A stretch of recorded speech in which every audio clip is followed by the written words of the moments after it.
Сәлем достар, бүгінгі сабаққа қош келдіңіздер. Осы үшінші күннің сабағында біз екі тақырып өтеміз. Ол if шартты операторы және else блогы. Және осы алған білімнің барлығын квиз ойын жасауға қолданамыз. Ол қандай ойын? Ол 4 сұрақ қояды. Әр мемлекеттің астанасын сұрайды. Егер қолданушы дұрыс жауап берсе, онда жарайсың отыр 5 деген мәтінді шығарады экранға. Ал егер дұрыс болмаса, онда әлде дайындал деген мәтін шығарады. Ал енді сабағымызға кірісейік. If шартты операторы дегеніміз не? Жалпы программалау тілінде шартты операторлар ол белгілі бір шарт орындалған кезде орындалатын код. Мысалға бізде if x үлкен 5 болса ғана мына print командасы орындалады. Яғни шартты оператор ол if деген сөзден басталады, және одан кейін шарт беріледі. Және осындай бос орын арқылы осы блокқа кіретін код беріледі. Мысалға, мына кодымызды көшіріп орындап көрейік. Мінекей x-тен 10 деп тұр. Егер x 5-тен үлкен болса, онда x үлкен 5 деп тұр деген хабарлама шығу керек. Енді орындап көрейік. Мінекей x үлкен 5-тен деп тұр. Егер мысалға x-ның орнына біз 3 деп орындайтын болсақ, және кодты орындауды бассақ, онда біздің экранда ешқандай нәтиже шықпайды. Өйткені бізде x 5-тен үлкен емес. Сол сияқты мына жерде бірнеше код жазуға болады. Бұл шарттың ішкі блогы дей салайық. Және мысалға осы блоктың сыртына тағы да код жазып көрейік. Мысалға, бағдарлама орындалуы аяқталды. Және біз мысалға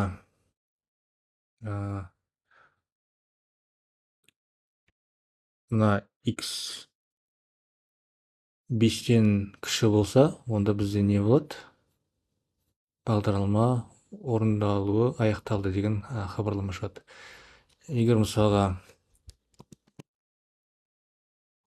10 десек, онда бізде x үлкен 5-тен және бұл шарттың ішкі блогы деген хабарлама шығады. Содан кейін барып осы хабарлама шықты. Енді мына жерде айтып кететін жайт, міндетті түрде бос орын тұру керек. Әйтпесе бұл қатеге алып келеді, өйткені Python осыны өте қатты қадағалайды. Сондықтан осындай бос орын қалдыруды ұмытпаңыздар. Егер мысалға бұл бірінші блокқа ғана қатысты, егер мысалға мына блокты бос орын алып тастасақ, онда ол не болып саналады? Ол мына if блогына қатысты емес код болып саналады. Яғни біз мына жерде 4 деп көрсетсек те, мына және мына код орындала береді, өйткені ол мына блокқа қатысты емес. Егер біз мына блоктың ішіне қосқымыз келсе, онда қайтадан бос орынды қосуымыз керек. Сол кезде біз осы if блогына қатысты кодты көре аламыз. Мінекей осылай. Енді тапсырманы орындап көрейік. Төмендегі шарттарды орындап көріңіз деп тұр. Number деген айнымалын жариялау керек. Және оған оң немесе теріс мән беріңіз дейді. Мысалға 1 дейік. Егер number 10 сан болса, бұл 10 сан деген мәтінді экранға шығару керек дейді. Егер number теріс болса, онда бұл теріс сан деген мәтінді экранға шығару керек дейді. Енді оны орындауға кірісейік. If number 10 деген сан, яғни 0-ден үлкен болса ғана,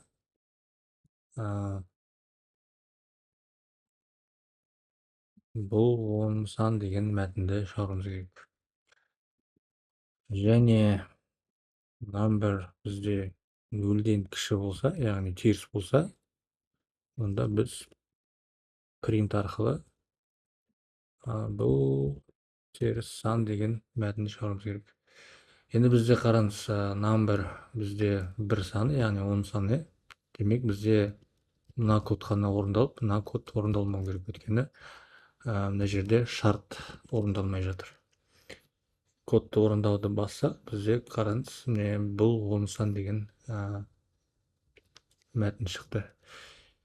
Енді мен number айнымалысына теріс сан меншіктесем, онда не болады? Бізде мына код керісінше орындалмайды, өйткені мына шарт бізде орындалған жоқ. Бірақ мына код орындалады, өйткені мына шарт орындалып тұр. Енді кодты орындауды бассақ, мінекей бұл теріс сан деген мәтін экран бетіне шықты. Енді тапсырмамызды тексеріп көрейік, дұрыс орындадық па? Дұрыс орындаппыз. Платформа бізге тексеру сәтті деп тұр. Және біздің келесі сабағымыз ашылды. Келесі сабаққа өтейік. Келесі сабағымыз ол else блогына қатысты. Жалпы ол да шартты оператор болып табылады. Бізде алдында if блогын қолдандық, яғни мына шарт орындалған кезде мына ішкі код орындалады, ішкі блоктағы. Else блогы ол егер мына шарт орындалмаса орындалатын код. Яғни алдындағы мысалда біз 2 рет if деп шартты көрсетіп кеттік, бірақ бізге олай ыңғайсыз, өйткені көп код жазып кеттік. Ал егер мысалы біз сол кодты ықшамдағымыз келсе, онда біз бірінші if деп жаздық, оны 0-мен салыстырдық. Одан кейін осы шарт орындалған кездегі кодты жаздық ішіне, және else деп көрсетіп кеттік. Ол код егер мына бірінші шарт орындалмаса орындалатын код. Енді мысал ретінде көрсетіп кетейік. Бізде мысалға мына жерде 10 саны беріліп тұр. Кодты орындасақ, бізде 10 сан деп шығып тұр. Ал егер мысалға біз -10 десек, онда сәйкес түрде бізде Python не істейді? Ол бірінші number айнымалысының мәні 0-ден үлкен ба, соны тексереді. Ол 0-ден үлкен емес, демек ол мына блокқа ауысып кетеді. Яғни теріс сан немесе 0 деген мәтін экран бетіне шықты, мінекей. Бұл жерде 0 деп берсек те теріс сан немесе 0 деген мәтін шығып тұр. Өйткені не? Бізде бұл шарт 0-ден үлкен болса ғана орындалады. Егер біз 0-мен тең болса да 10 сан деген мәтін шықсын десек, біз мынандай үлкен немесе тең деген таңбаны қолдануымыз керек. Және осыны орындаған кезде бізде 10 сан деген мәтін шығады. Окей. Енді тапсырманы орындап көрейік. Temperature деген айнымалы бар. Соны жарияла деп тұр. бізде температура 25 градус дейік. Және if және else блоктарын қолданып, егер жылы болса жылы, суық болса суық деген мәтін шығар деп тұр. Кірсейік. Temperature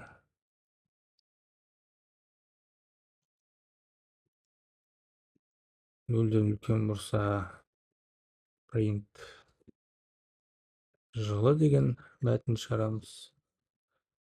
Әйтпесе суық деген мәтінді экран бетіне шығарамыз. Тағы айтып кететін жайт, мына жерде шарттан кейін қос нүкте көрсету керек, және сәйкес түрде else-тен кейінде де қос нүкте көрсету керек. Өйткені егер көрсетпей оны орындайтын болсақ, бізде Python ұрысатын болады. Сондықтан осыны ұмытпаңыздар. Енді кодымызды тексеріп көрейік. Мінекей жылы деп тұр. Егер мысалы далада -10 градус болса, жылы суық деген мәтін экранға шығады.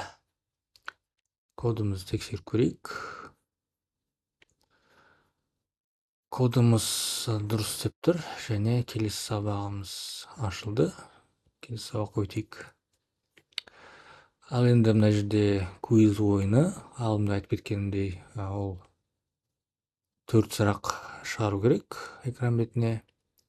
Және 4 сұрақтың жауабын алғаннан кейін жауапты тексеру керек. Егер барлық 4 жауап дұрыс болса, онда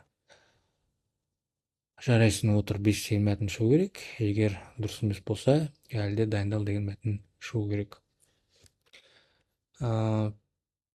Өтініш бар сіздерге. Мына жобаны қалай жасағанымызды көрер бұрын өз бетіңізбен жасап көрсеңіздер жақсы болар еді. Өйткені шамалы тәжірибе жинайсыздар және есте қалады. Және мына жерде айтып кететін жайт, мына кеңестер бар. Егер мысалға қиындықтар болса, осы кеңестерді қарап, біртіндеп қарап, оларды қолданып, әрі қарай жасасаңыздар болады. Ал енді мен бұл тапсырманы орындау үшін біріншіден маған қанша сұрақ дұрыс болды, соны тексеру керек. Яғни егер 4 сұрақты да дұрыс болса, онда мен мына мәтінді экран бетіне шығарамын. Сол үшін маған мысалы скор деген айнымалы керек. Ол жерде мен дұрыс жауаптарын санын есептейтін боламын. Және екіншіден маған input деген команданы қолдану керек. Не үшін? Мен қолданушыдан жауапты оқып алу үшін керек. Енді іске кірсек, біріншіден мен capital деген айнымалы құрайын, және оған input арқылы қолданушы енген жауапты меншіктеймін. Мысалы, Қазақстан астанасы болсын бірінші сұрақ. Қазақстан астанасы. Және оны if арқылы салыстырам. Егер capital 10 болса Астана, онда мен не істеймін? Скор 10, скор қосылған 1. Яғни скор айнымалысын мәнін 1-ге арттырам. Бұл жерде қараңыздар, if деген шартта capital мен Астана сөзін салыстыру үшін мен 2 рет 10 деген қолданып отырмын. 2 рет 10 деген, яғни екеуі бірдей болса ғана мына код орындалады деген мағынаны білдіреді. Алдында біз салыстыру операторын көрсетіп кеттік, ол былай. Ал енді тең екенін тексеруіміз үшін осылай 2 рет жасаймыз. Егер тең емес деген салыстырғымыз келсе, онда леп белгі және тең деп көрсетіп кетуіміз керек. Окей. Біздің мысалда міне тең. Екінші кодта не істеймін? Сұрақта input және қайтадан сұрағымызды енгіземіз. Мысалы, ақш астанасы. Және қайтадан салыстырамыз. If capital equal Washington деге. Және қайтадан егер дұрыс болса, score соған 1 деп меншіктейміз. Және дәл осылай үшінші және төртінші сұрағымды көрсетіп кетейін. Жапония астанасы, Түркия астанасы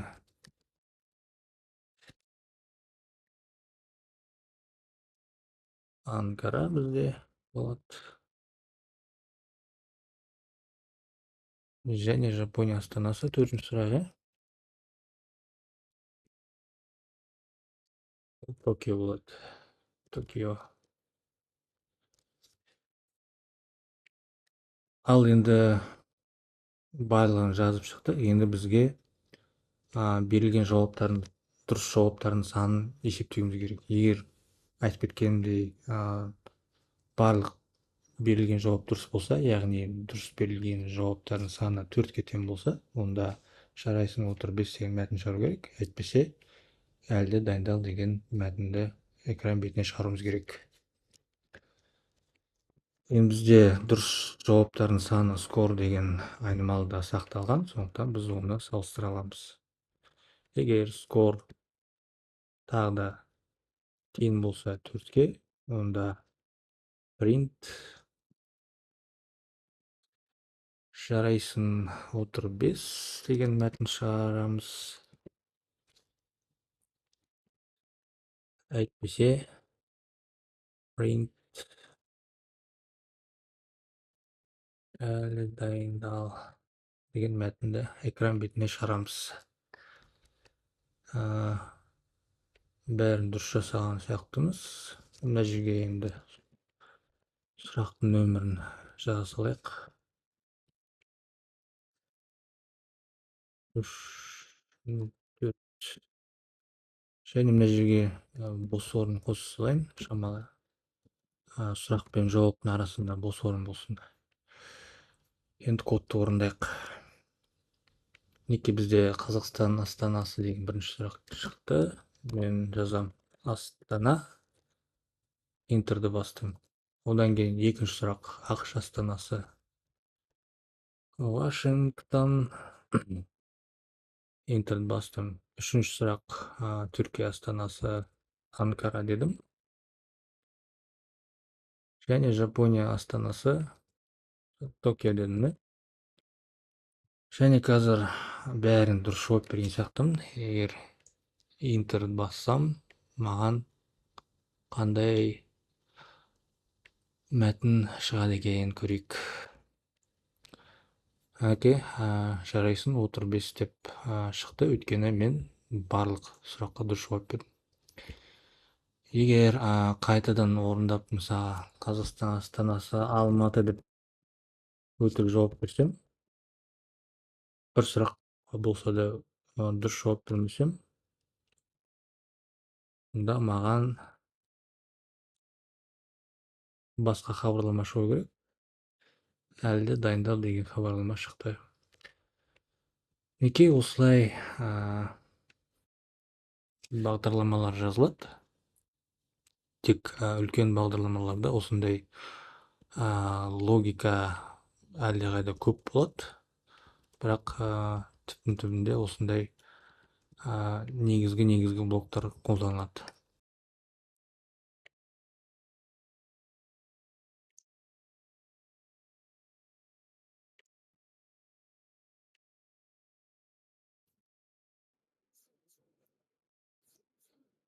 Мына жерде кодты тексеру барысында қате шығыпты.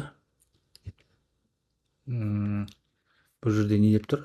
Else блогын қосу керек екен, егер жауап қате болса. Сондықтан осындай қателер шығып жатса, осы мәтіндерді оқып тексерсек болады. Мысалы print деп мәтін шығарайық. Бұл жерде қалай? Егер мысалға қолданушы енгізген жауап дұрыс болмаса, онда біз мысалға дұрыс емес, дұрысы астана деп мәтін шығарсақ болады. Дәл солай басқа сұрақтарға да жауап берсек болады. Мысалы, мына жерде Вашингтон, мына жерде Анкара, және мына жерде Токио. Енді кодты орындап көрейік. Мына жерде бірінші Қазақстан астанасын қате енгізіп көрейін, өтіріктене. Және мінекей бізде дұрыс емес, дұрысы Астана деген жауап шықты. Яғни else блогы орындалды. Қалғандарын дұрыс енгізіп көрейік. Вашингтон, Түркия астанасы Анкара, Токио. Мінекей жауап шықты. Әлі де дайындал деген, яғни біз дұрыс жауап берген жоқ, сондықтан осындай хабарлама шықты. Енді кодты тағы да тексеріп көрейік. Мына жерде тағы да қате шықты. Бізге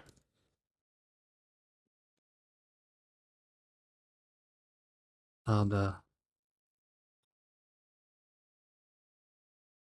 жиналған яғни бізге скор деген айнымалының мәнін экран бетіне шығар деп тұр. Менің ұсынысым жиналған ұпай деген мәтін шығарып, сосын одан кейін осы скор айнымалысының мәнін шығару.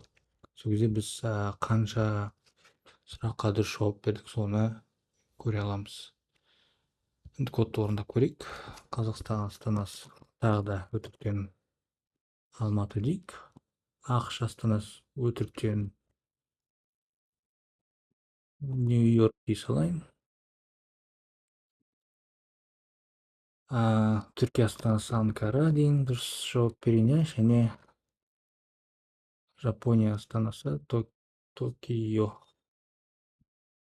Мінекей бізде интер басқан кезде жиналған ұпай 2 деп тұр, яғни біз 2 сұраққа дұрыс жауап бердік, ал 2 сұраққа қате жауап бердік. Және бізге әлі де дайындал деген мәтін экран бетінен шықты.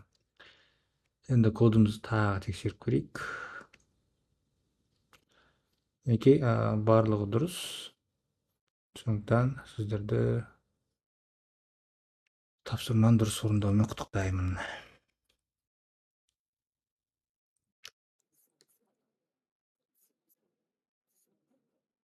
Айтпақшы, мына жерде осы барлық сабақты егер орындап шықсаңыздар, мына барлық сабақтар орындалды, біз не істей аламыз? Біз сертификат ала аламыз. Яғни мына жерде өзіміздің атымызды енгізген кезде сертификаттар бөлімі бар. Соған өтсек, мына жерде сертификаттардың тізімі шығады. Және мына жерде мен мысалға өзім поштамды ғана енгізе салдым, бірақ мына жерде атымды енгізсем болады.